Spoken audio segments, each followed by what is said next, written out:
अस्सलाम वालेकुम व्यूअर्स, मैं हूं समीना पाशा। उम्मीद है आप लोग खैरियत से होंगे। व्यूअर्स, इस वीलॉग का सिलसिला मैं वहीं से शुरू करूंगी जहां पर मैंने पिछले वीलॉग का सिलसिला ख़त्म किया था। उस वीलॉग में मैंने आखिर में एक बात की थी कि काश कोई आके इस सब की तरदीद कर दे जो असद अली तूर की स्टोरी है कि जिस तरीके से शेख रशीद साहब के साथ सलूक किया गया और जिस माहौल में ये इंटरव्यू रिकॉर्ड हुआ है।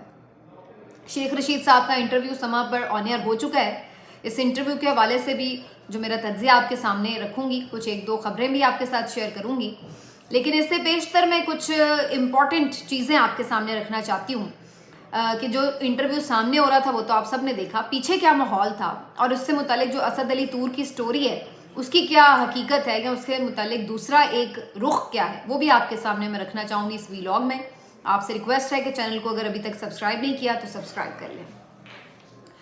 असद अली तूर की स्टोरी के हवाले से मैं खुद भी हैरान भी थी और मैंने जैसे पहले भी आपको उस व्लॉग में भी ये बात कही थी कि ये बड़ी नाकाबिले यकीन सी स्टोरी थी और मैं इसीलिए बार बार ये बात कह रही थी कि काश कोई आकर इसकी तरदीद ही कर दे कि ऐसा नहीं हुआ। तमाम तर चीज़ों के बावजूद भी दिल इस बात को तस्लीम करने से कुछ हिचकिचा रहा था कि किस तरह ऐसे इंटरव्यू हो सकता है और ये सारा माहौल, और फिर भी एक एंकर उस तरह से इंटरव्यू रिकॉर्ड भी कर ले, ये कैसे पॉसिबल है। लेकिन बहरहाल इस व्लॉग के बाद जो मैंने आपके सामने किया, आपसे बात की, उसके बाद मेरी मुनीफ फारूक के करीबी ज़राए से बात हुई। बिल्कुल आप समझ लें कि उनके करीबी साथी से मेरी बात हुई और वो साथी ऐसे नहीं है कि कोई अननोन है, मैं खुद पर्सनली उनको जानती हूँ, तो इसलिए मैं उनकी जो एक इस सारे वाक़े के ऊपर राय है वो आपके सामने ज़रूर रखूँगी। जो उन्होंने हक़ाइक़ बताए हैं वो आपके सामने ज़रूर रखूँगी और उसके बाद एक फेयर एनालिसिस भी आपको दूंगी कि मैं इस पर क्या सोचती हूँ। तो जनाब मुनीफ फारूक साहब के करीबी साथी ने एक तो इस बात की तरदीद की कि ये इंटरव्यू लाहौर में रिकॉर्ड हुआ या समा के ऑफिस में रिकॉर्ड हुआ, और ये बात तकरीबन इंटरव्यू देखने वालों को भी आइडिया हो जाता है कि ये इंटरव्यू शेख साहब ने अपने घर पर किया। फिर दूसरी बात, उन्होंने इस बात की भी तरदीद की कि इस इंटरव्यू के वक्त किसी किस्म का कोई तशद्दुद शेख रशीद साहब पर हुआ है, इस बात की उन्होंने तरदीद की। उन्होंने कहा कि कोई ऐसा माहौल नहीं था कि कोई उन्हें खींच के लाया, कोई थप्पड़ पड़े या किसी ने उनके साथ बदतमीज़ी की या वहाँ पर इंटरव्यू के वक्त कोई ख़ास लोग एजेंसियों के मौजूद थे। तो उन्होंने यकसर इन तमाम बातों की तरदीद की। उन्होंने कहा कि असद अली तूर की ये स्टोरी सारी बेबुनियाद है, बेसलेस है और इसके ऊपर बिल्कुल भी बात करना ही फजूल है, ये लग़्व स्टोरी है। उन्होंने ये भी बताया कि इस सारे इंटरव्यू के लिए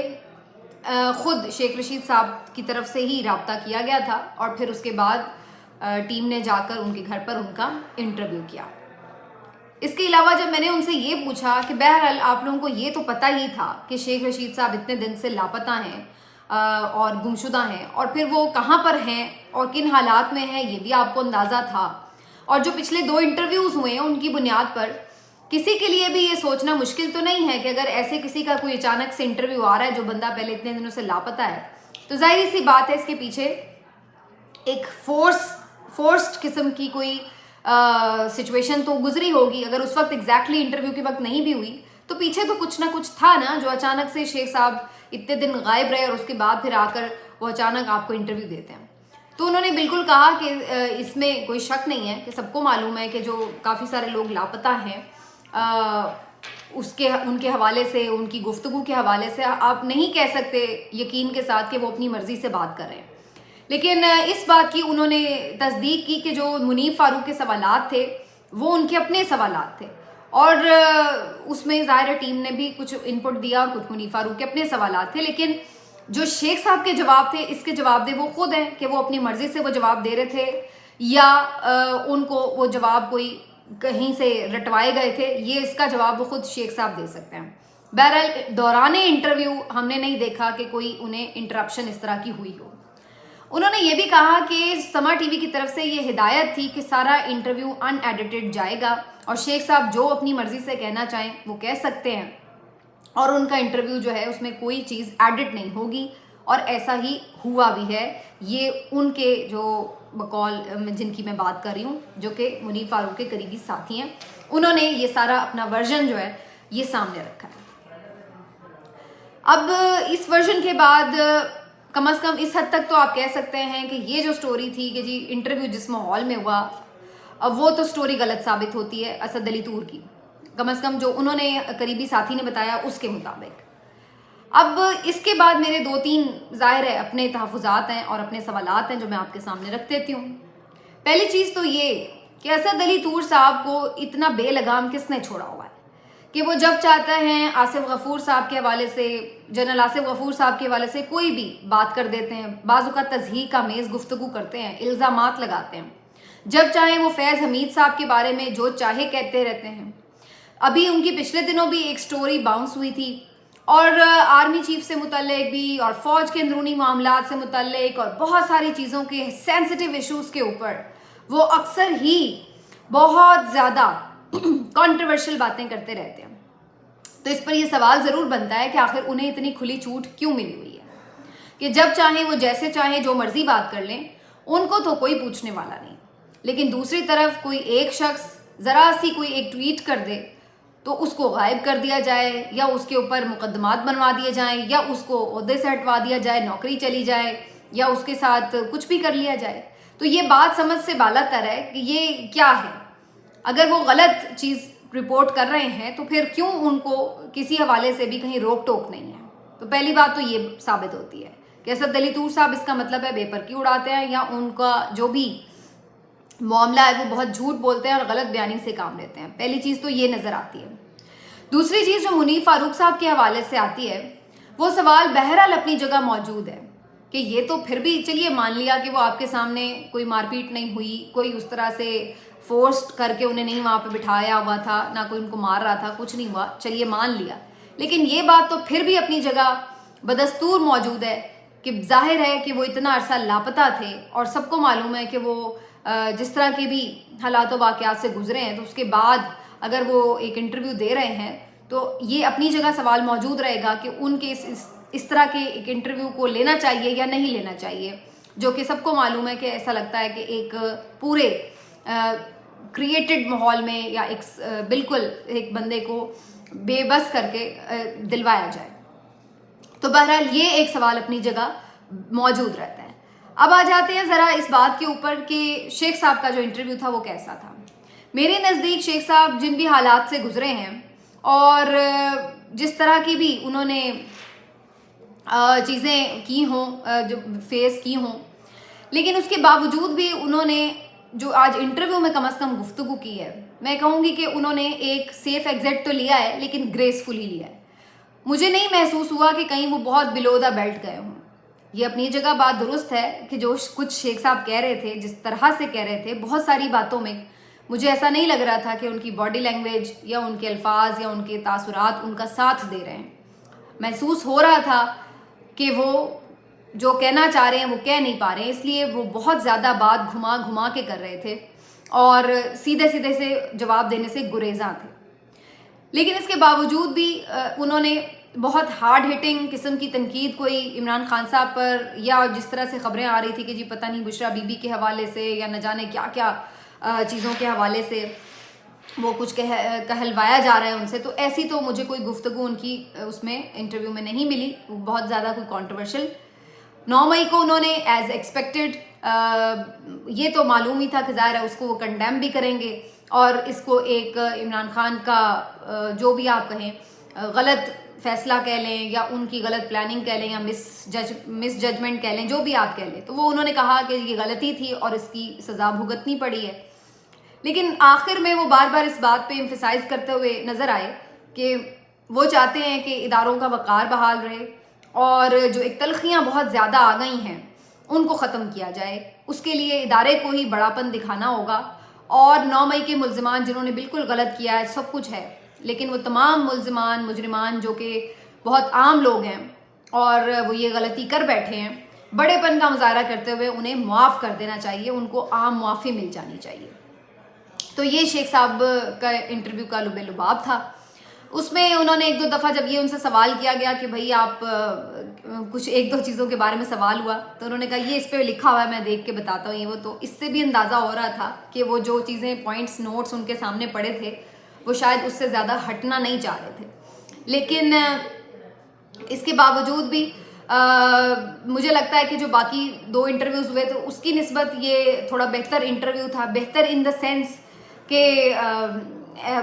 گریسفلی ایسا لگا کہ شیخ صاحب جو ہیں وہ چیزوں کو ڈیل کرنا چاہ رہے ہیں اور اس کے ساتھ ساتھ کچھ چیزوں کو وہ اوائڈ کر رہے تھے. اور پھر اس کے ساتھ جو انہوں نے ایک بہتری کی طرف جو بات کی ہے کہ جی میں چاہتا ہوں چیزیں بہتری کی طرف جائیں اور اس کے لیے بڑے پن کا مظاہرہ کرنا چاہیے اور